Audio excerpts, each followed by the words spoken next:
A meditative mind is silent. Meditation is one of the greatest arts in life, perhaps the greatest. It's curious how all important meditation becomes.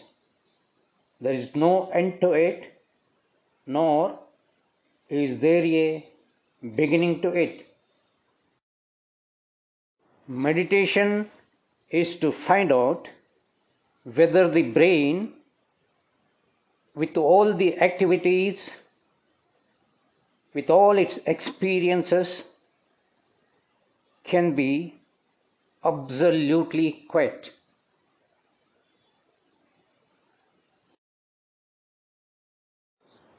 Silence and spaciousness go together.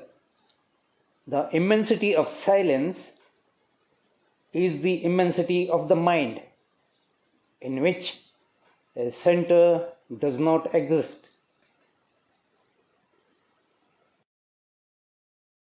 Meditation is hard work.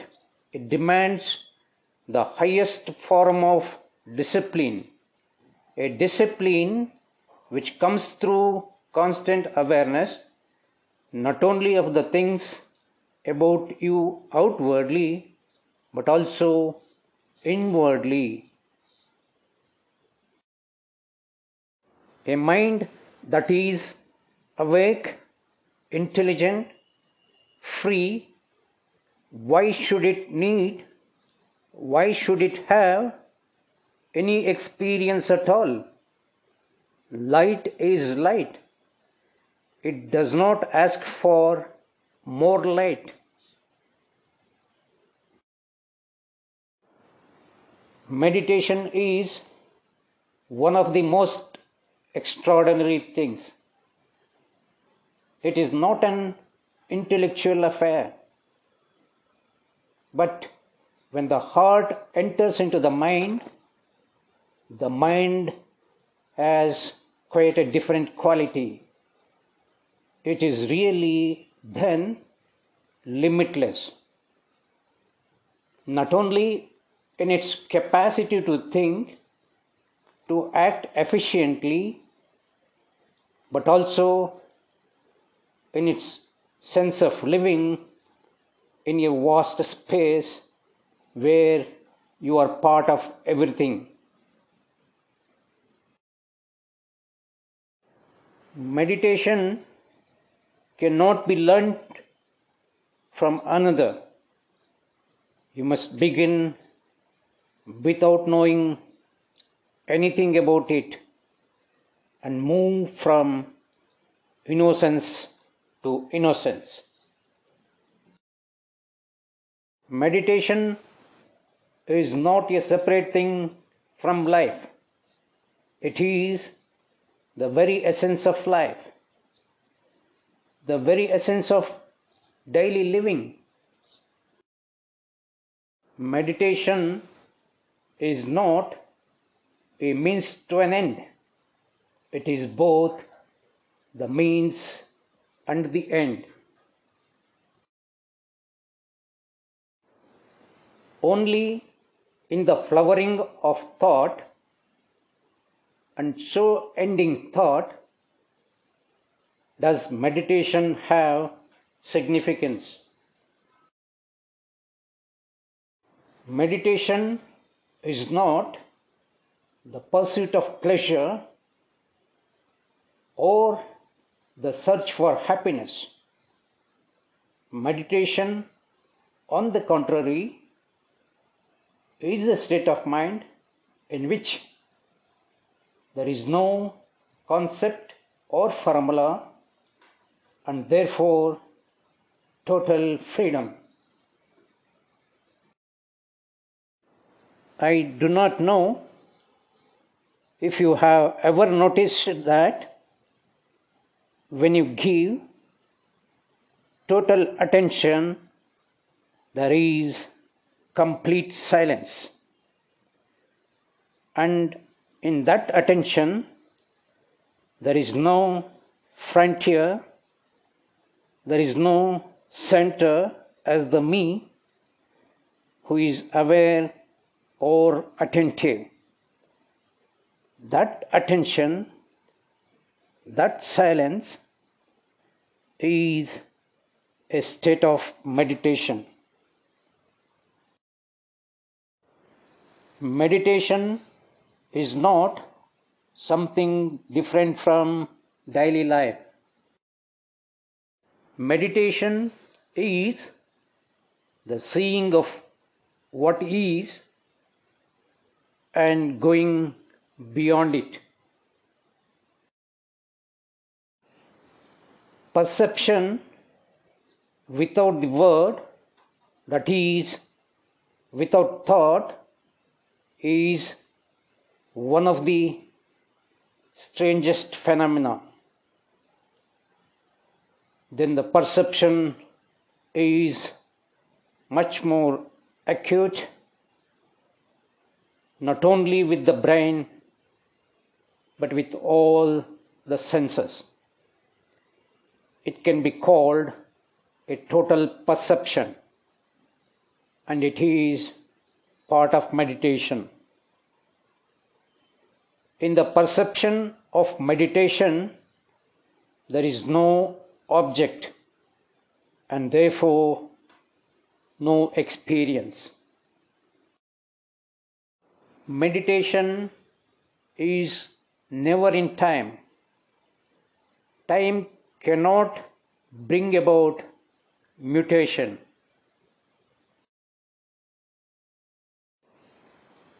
If your meditation is only a personal matter, a thing which you personally enjoy, then it is not meditation. Meditation implies a complete radical change of the mind and the heart. This is only possible when there is this extraordinary sense of inward silence, and that alone brings about the religious mind. That mind knows what is sacred. To meditate is to be innocent of time. Meditation is not an escape from the world. It is not an isolating, self-enclosing activity, but rather the comprehension of the world and its ways. The conscious mind or the unconscious mind must have no part in it. They must not even be aware of the extent and beauty of meditation. Meditation is to find out if there is a field which is not already contaminated by the known.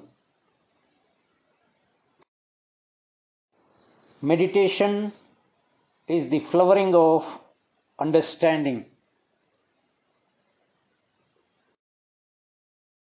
Meditation is the understanding of consciousness, the hidden and the open, and is the understanding of the moment that lies beyond all thought and feeling.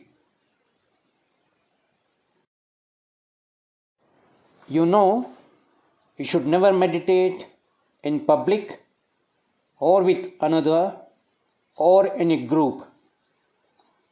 You should meditate only in solitude, in the quiet of the night or in the still early morning.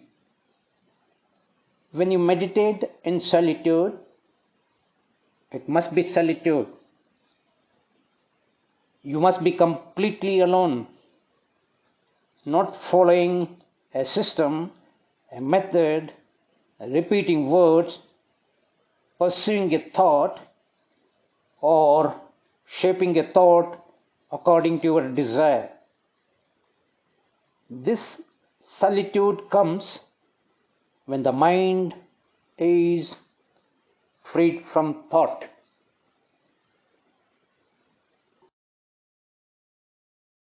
So, meditate alone, get lost, and don't try to remember where you have been.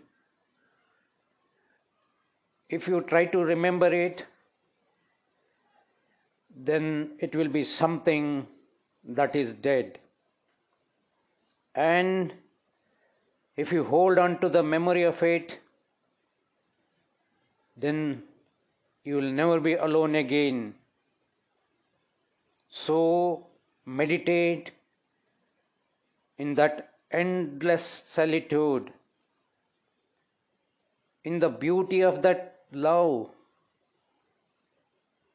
in that innocence, in the new. Then there is the bliss that is imperishable. When there are influences of desire or of the things that the mind is pursuing, either in the future or in the past, there is no solitude.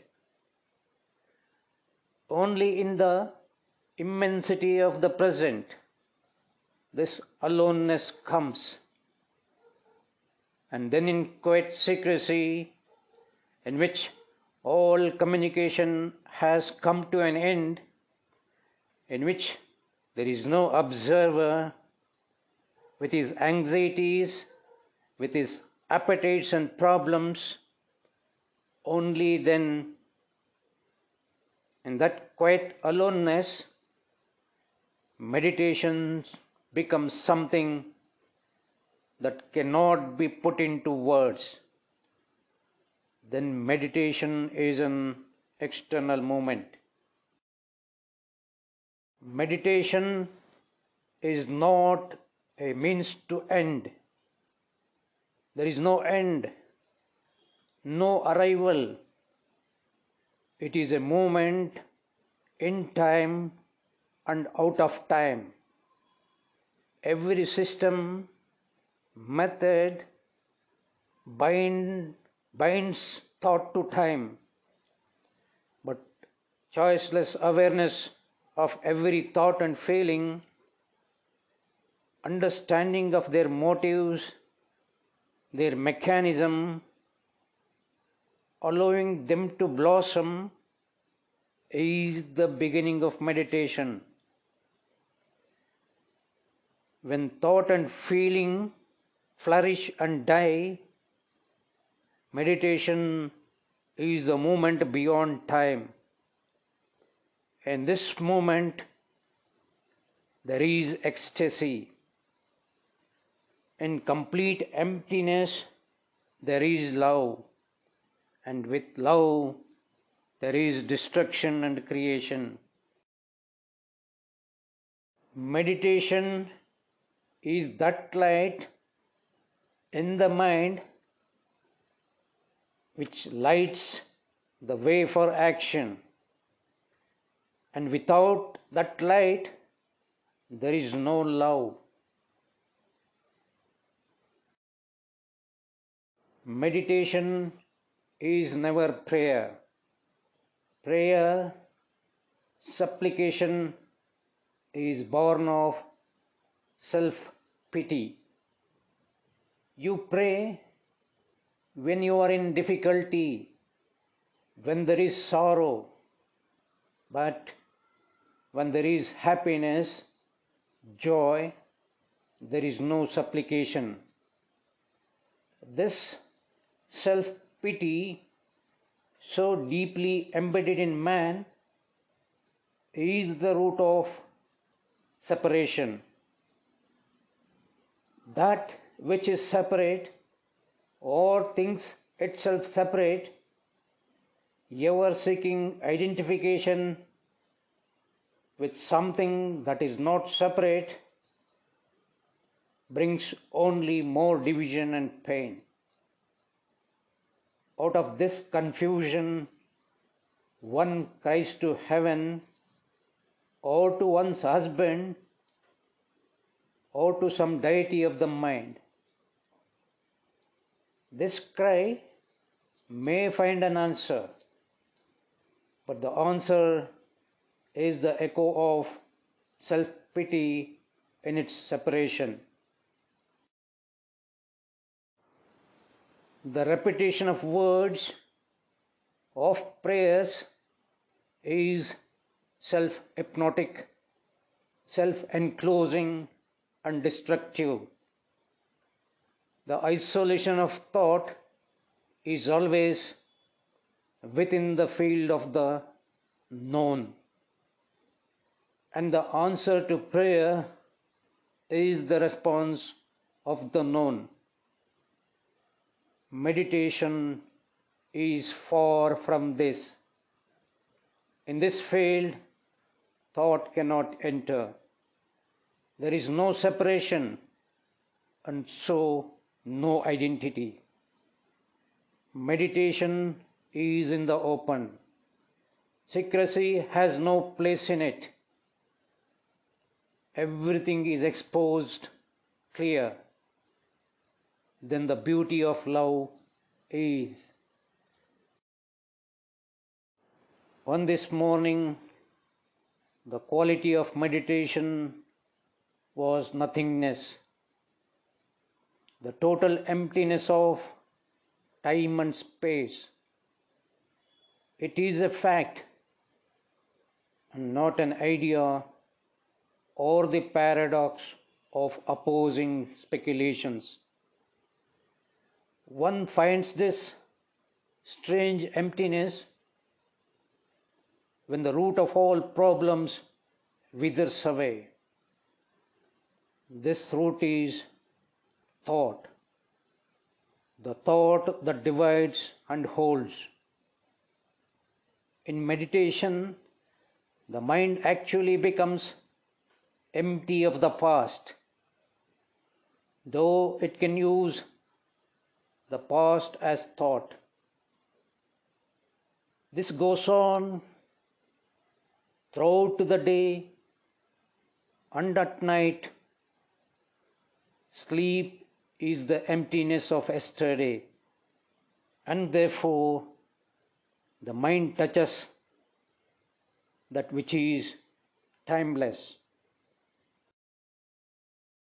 Meditation is not the mere control of body and thought, nor is it a system of breathing in and breathing out. The body must be still, healthy, and without strain. Sensitivity of feeling must be sharpened and sustained. And the mind, with all its chattering, disturbances, and gropings, must come to an end. When the mind is healthy, vital, and vigorous, then feeling will be heightened and will be extremely sensitive. Then the body, with its own natural intelligence, which hasn't been spoiled by habit and taste, will function as it should. So, one must begin with mind and not with the body. The mind being thought and the varieties of expressions of thought. Mere concentration makes thought narrow, limited, and brittle. But concentration comes as a natural thing when there is an awareness of the ways of thought. This awareness does not come from the thinker who chooses and discards, who holds on to and rejects. This awareness is without choice and is both the outer and the inner. It is an interflow between the two. So the division between the outer and the inner comes to an end. It was really a marvelous river, wide, deep, with so many cities on its banks, so carelessly free and yet never abandoning itself. All life was there upon its banks: green fields, forests, solitary houses, death, love, and destruction. There were long, wide bridges over it, graceful and well used. Other streams and rivers joined it, but she was the mother of all rivers, the little ones and the big ones. She was always full, ever purifying herself, and of an evening it was a blessing to watch her. With deepening color in the clouds and her waters golden. But the little trickle so far away amongst those gigantic rocks, which seemed so concentrated in producing it, was the beginning of life, and its ending was beyond its banks and the seas.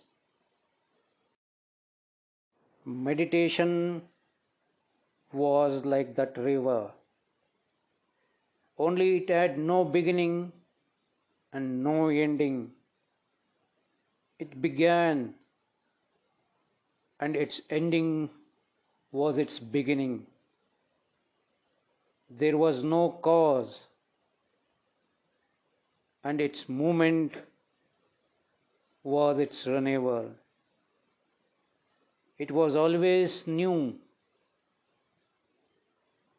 It never gathered to become old.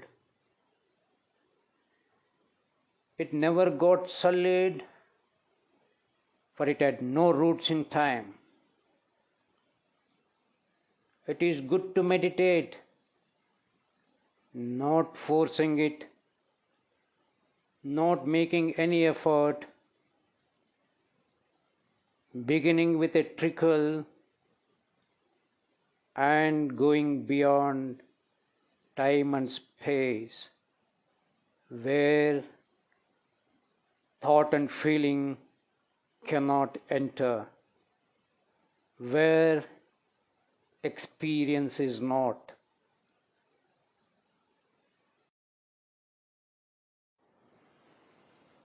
Meditation is the total release of energy. Meditation at that hour was freedom, and it was like entering into an unknown world of beauty and quietness. It was a world without image, symbol, or word, without waves of memory. Meditation was joy, and with it came a benediction. The flowering of love is meditation.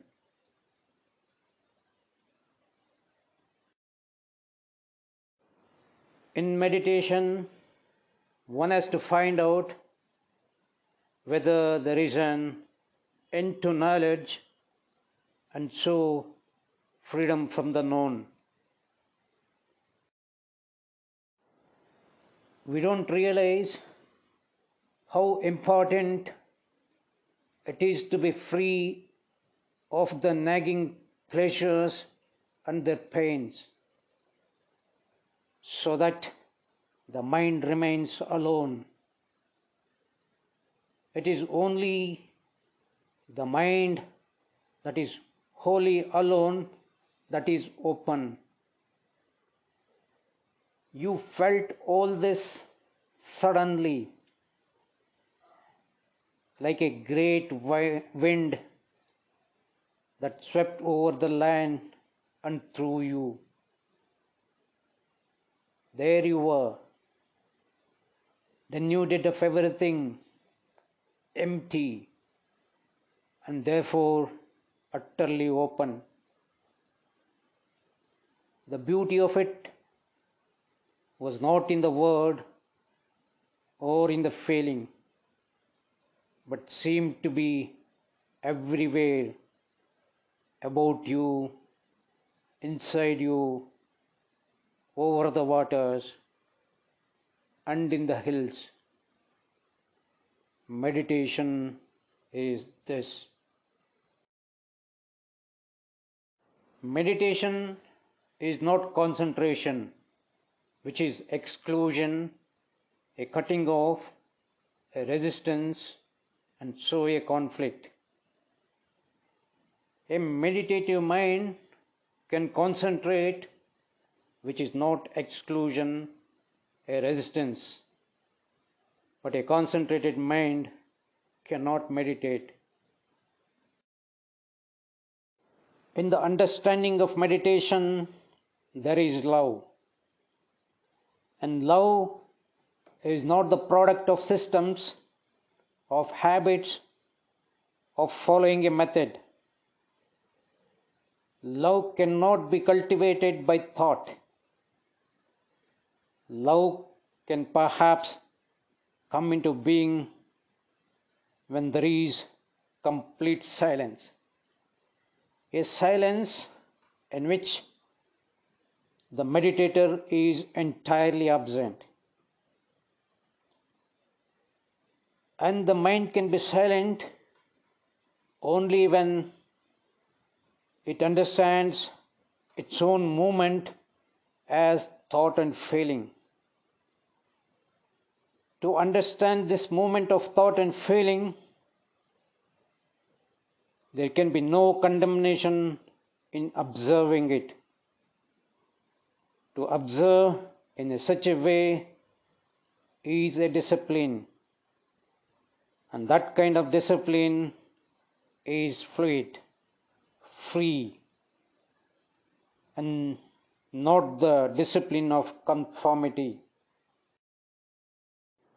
Meditation comes naturally with extraordinary ease when you walk on the sand or look out of your window or see those marvelous hills burnt by last summer's sun.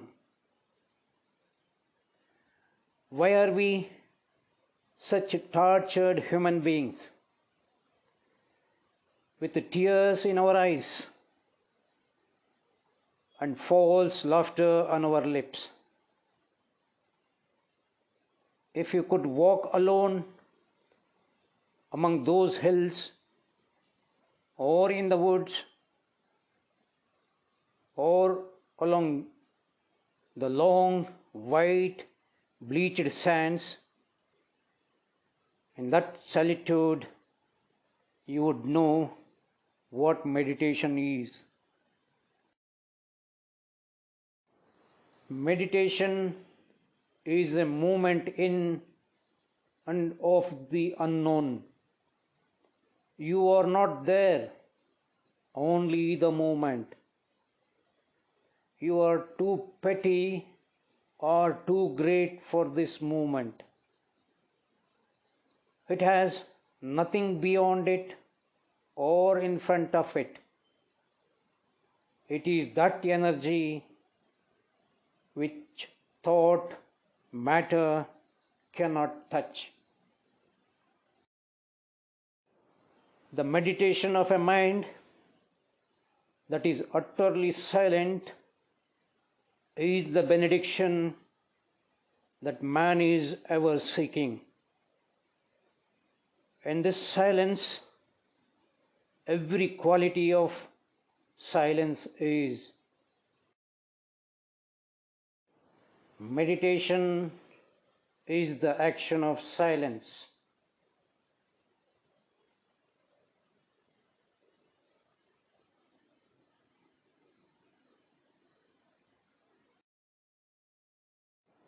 Meditation has no beginning and no end. In it, there is no achievement and no failure, no gathering and no renunciation. It is a moment without finality and so beyond and above time and space. The experiencing of it is the denying of it. For experiencer is bound to time and space, memory and recognition. The foundation for true meditation is that passive awareness, which is total freedom from authority and ambition, envy and fear. Meditation has no meaning, no significance whatsoever without this freedom, without self-knowing. As long as there is choice, there is no self-knowing. Choice implies conflict, which prevents the understanding of what is. The flower is the form, the color, and the beauty. That is the whole of it. Tear into pieces, actually or verbally, then there is no flower, only a remembrance of what was, which is never the flower. Meditation is the whole flower in its beauty, withering, and living.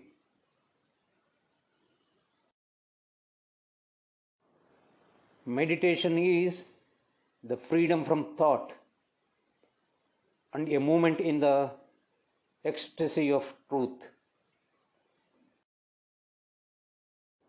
To meditate is to transcend time. In meditation, there is no repetition, a continuity of habit. There is death of everything known and the flowering of the unknown. Meditation is the emptying of consciousness of its content, the known, the me. Meditation is destruction to security. And there is great beauty in meditation, not the beauty of the things that have put together by man or by nature, but of silence. This silence is emptiness in which and from which all things flow and have their being. It is unknowable. Intellect and feeling cannot make their way into it. There is no way to it, and a method to it is the invention of a greedy brain. All the ways and means of the calculating self must be destroyed wholly. All going forward or backward, the way of time must come to an end without tomorrow. Meditation is destruction. It's a danger to those who wish to lead a superficial life and a life of fancy and myth. This is something most marvelous if you come upon it. I can go into it, but the description is not the described. It's for you to learn all this by looking at yourself. No book, no teacher can teach you about this. Don't depend on anyone. Don't join spiritual organizations. One has to learn all this out of oneself. And there the mind will discover things that are incredible. But for that, there must be no fragmentation and therefore immense stability, swiftness, mobility. To such a mind, there is no time, and therefore living has a different meaning. Meditation is the wandering through the world of knowledge and being free of it to enter into the unknown. Meditation is something that demands a great deal of intelligence, a sensitivity, and the capacity of love and beauty. And the beauty of meditation is that you never know where you are, where you are going, what the end is. In the space which thought creates around itself, there is no love. This space divides man from man, and in it is all the becoming, the battle of life, the agony and fear. Meditation is the ending of this space, the ending of the me. Then relationship has a different meaning. For in that space, which is not made by thought, the other does not exist. For you do not exist. Meditation then is not the pursuit of some vision, however sanctified by tradition.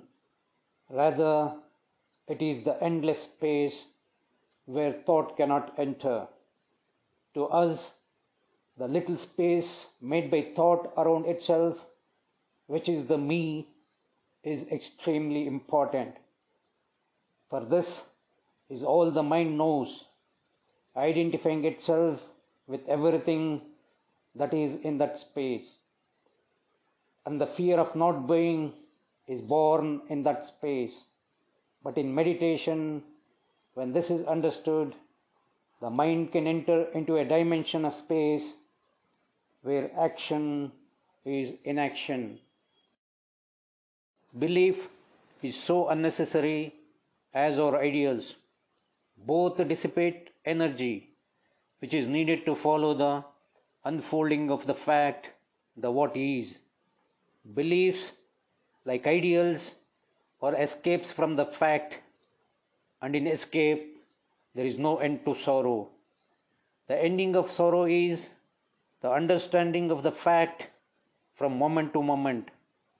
There is no system or method which will give understanding, only a choiceless awareness of a fact.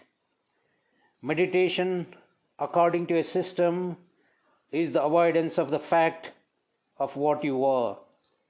It is far more important to understand yourself, the constant changing of facts about yourself, than to meditate in order to find God or have visions, sensations, and other forms of entertainment.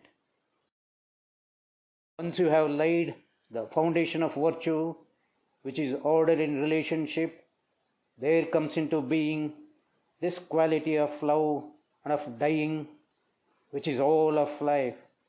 Then the mind becomes extraordinarily quiet, naturally silent, not made silent through suppression, discipline, and control. And that silence is immensely rich. Beyond that, no word, no description is of any avail. Then the mind does not inquire into the absolute because it has no need. For in that silence there is that which is, and the whole of this is the benediction of meditation. Any authority on meditation is the very denial of it. All the knowledge, the concepts, the examples have no place in meditation. The observer is the past, his ground is time, his thoughts, images, shadows are time binding. Knowledge is time, and freedom from the known is the flowering of meditation. Do not make meditation a complicated affair. It is really very simple, and because it is simple, it is very subtle. Its subtlety will escape the mind if the mind approaches it with all kinds of fanciful and romantic ideas.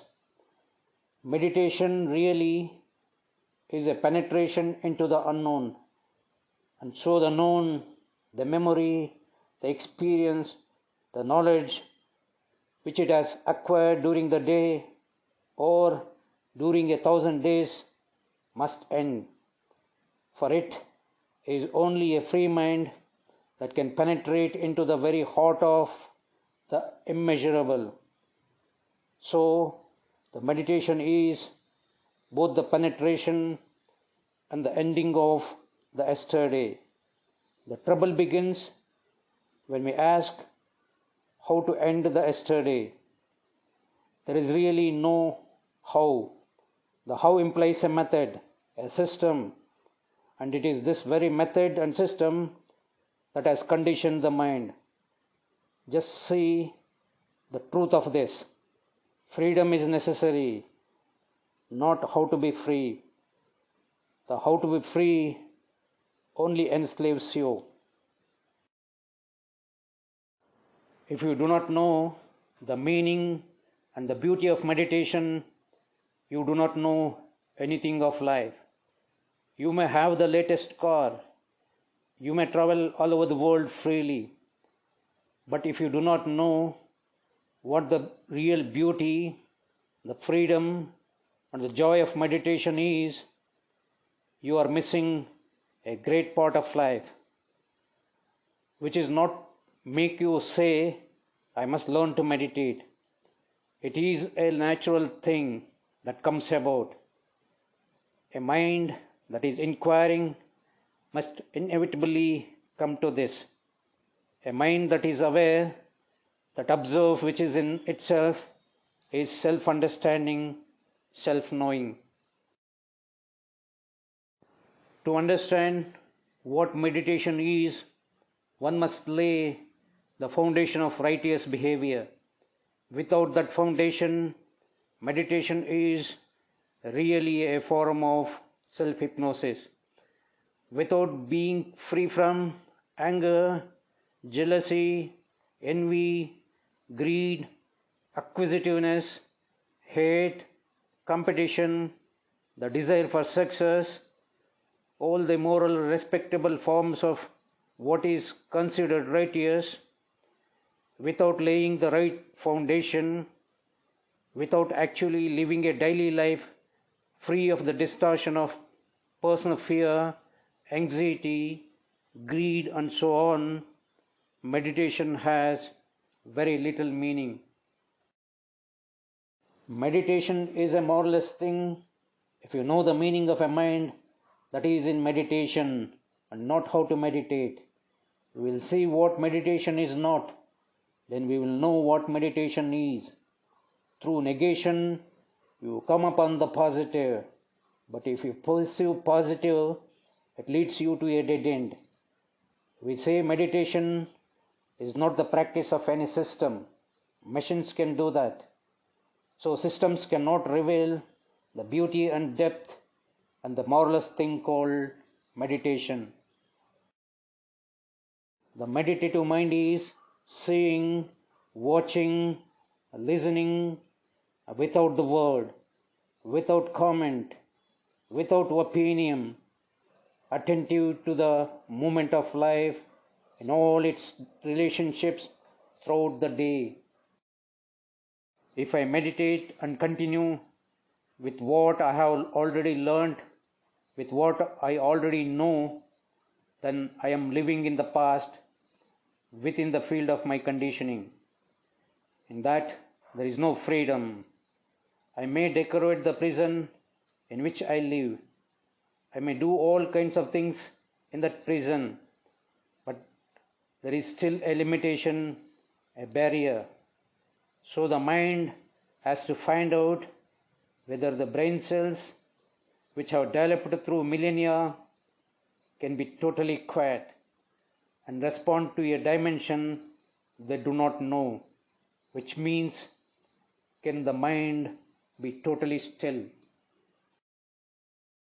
Part of meditation is to eliminate totally all conflict inwardly and therefore outwardly. The complete elimination of the meditator, the experiencer, the thinker is the very essence of meditation.